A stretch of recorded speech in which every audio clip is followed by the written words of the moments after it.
ആണ് എനിക്ക് ഈ പരിപാടി ഇവിടെ എത്തിയിട്ട് ആശംസ പറയാൻ തോന്നിച്ച ഒരു പ്രധാനപ്പെട്ട കാര്യം.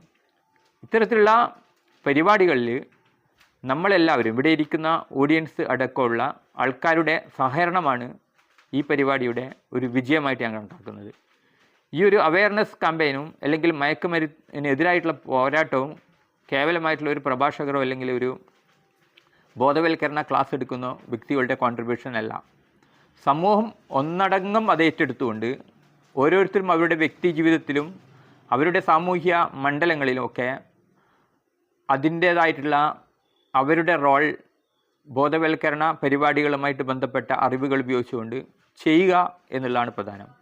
ഇവിടെ സന്നിധരായിരിക്കുന്ന ഓരോരുത്തരും ഇത്തരം അറിവുകൾ അവർക്ക് ഇവിടെ നിന്ന് എന്തെങ്കിലും ഒരു അറിവ് പുതുതായി കിട്ടിയെങ്കിൽ ആ അറിവ് അവരുമായിട്ട് ബന്ധപ്പെടുന്ന സമൂഹത്തിലേക്ക് പ്രചരിപ്പിച്ചുകൊണ്ട് ഈ മയക്കുമരുന്നിനെതിരെയുള്ള ഒരു പോരാളിയായിട്ട് മാറുക എന്നുള്ളൊരു സന്ദേശം തന്നെയാണ് ഇവിടെ ഈ ബോധവൽക്കരണ ക്ലാസ്സിലൂടെ നമ്മൾ കൊടുത്തുകൊണ്ടിരിക്കുന്നത്. അതുകൊണ്ട് തന്നെ ഓരോ വ്യക്തികളും ഈ മയക്കുമരുന്നിനെതിരെയുള്ള പോരാട്ടത്തിൻ്റെ ഭാഗമാവണം.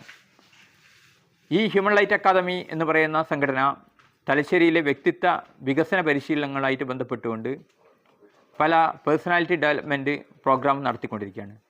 അതിലൊന്നാണ് പ്രസംഗ പരിശീലനം, ഇംഗ്ലീഷ് സംസാര പരിശീലനം, കരോക്കെ ഗാന പരിശീലനം. ഇവയെല്ലാം തന്നെ വ്യക്തികളുടെ പേഴ്സണാലിറ്റിയെ കൂടുതൽ മെച്ചപ്പെടുന്ന രീതിയിലേക്ക് ആക്കി മാറ്റുകയാണ് ചെയ്യുന്നത്. നമ്മുടെ സമൂഹത്തിലെ അപ്പിയറൻസാണ് നമ്മുടെ പേഴ്സണാലിറ്റിയെ ഡെവലപ്പാക്കുന്നത് അല്ലെങ്കിൽ ഉയർത്തിക്കൊണ്ടുവരുന്നത്.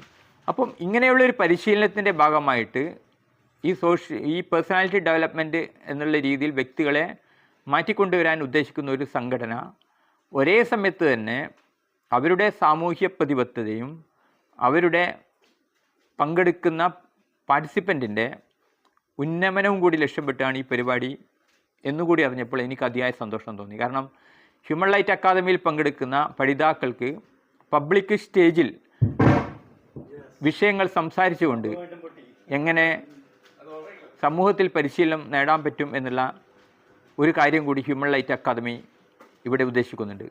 അതോടൊപ്പം തന്നെ ഹ്യൂമൻ റൈറ്റ് അക്കാദമി ഉദ്ദേശിച്ച നിർദ്ദിഷ്ടമായ പ്രവർത്തനങ്ങൾക്ക് പുറമെ ഈ കാര്യങ്ങളെ പബ്ലിക്കിലേക്ക് കൊണ്ടുവരുമ്പോൾ പൊതുജനങ്ങൾക്ക് കൂടി ഉപകാരപ്രദമാകുന്ന രീതിയിലേക്ക് അത് മാറ്റുന്ന രീതിയിലാണ് ഈ ഒരു വിഷയം തന്നെ തിരഞ്ഞെടുത്തത്.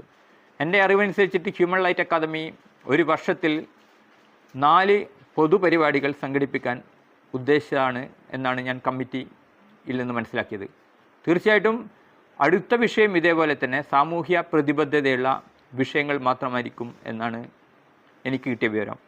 ഒരുപക്ഷെ റോഡ് അപകടങ്ങളെപ്പോലെയോ അല്ലെങ്കിൽ ഇന്ന് ജനങ്ങൾ കൂടുതൽ സമ്പന്നരായവരും സമ്പന്നരല്ലാത്തവരും ഒക്കെ ഒരുപോലെ വഞ്ചിക്കപ്പെടുന്ന ഓൺലൈൻ ചതിക്കുഴികൾ, ഓൺലൈൻ ട്രാപ്സ് അതിൽ നിന്ന് കൂടി വരികയാണ്. അപ്പോൾ അതിനെതിരെയുള്ള ബോധവൽക്കരണം കൂടി ഹ്യൂമൻ റൈറ്റ് അക്കാദമി നടത്തും. അതേപോലെ തന്നെ റോഡ് അപകടങ്ങൾ പോലെയുള്ള സാമൂഹ്യ പ്രശ്നങ്ങളെക്കുറിച്ചിട്ടുള്ള പൊതുവിഷയങ്ങളെക്കുറിച്ചുള്ള പരിപാടികളും ഹ്യൂമൻ റൈറ്റ് അക്കാദമി ഇവിടെ നടത്തും എന്നുള്ളത് പ്രഖ്യാപിച്ചിട്ടുണ്ട്. അതിൻ്റെ ഭാഗമായിട്ടാണ് 4 പൊതുപരിപാടികൾ നമ്മൾ നടത്തുമെന്ന് പ്രഖ്യാപിച്ചത്. അപ്പോൾ ഈ ഒരു വിഷയത്തിൽ മാത്രമല്ല സമൂഹത്തിൻ്റെ സമഗ്രമായിരിക്കുന്ന വികസനത്തിന് വേണ്ടി എല്ലാ സാമൂഹ്യ തിന്മകൾക്കെതിരെയും ഹ്യൂമൻ റൈറ്റ് അക്കാദമി പോരാടും എന്നുള്ളൊരു സന്ദേശമാണ് അവിടെ തരുന്നത്. അപ്പോൾ ഇത്രയും സോഷ്യലി കമ്മിറ്റഡ് ആയിരിക്കുന്ന സാമൂഹ്യ പ്രതിബദ്ധതയോടെ സമൂഹത്തിൽ അവരുടെ ഡെവലപ്മെൻറ്റ്സിനോടൊപ്പം അവരുടെ പാർട്ടിസിപ്പൻറ്റിനും അവരുടെ വിദ്യാർത്ഥികൾക്കും കൊടുക്കുന്ന പരിശീലനത്തിൻ്റെ കൂടെ സമൂഹത്തിന് ഉതകുന്ന രീതിയിലുള്ള ഒരു പ്രവർത്തനങ്ങൾ കൂടി കാഴ്ചവെക്കുമ്പോഴാണ് യഥാർത്ഥത്തിൽ ഹ്യൂമൻ റൈറ്റ് അക്കാദമി പോലെയുള്ള ഒരു സംഘടനകൾ അതിൻ്റെ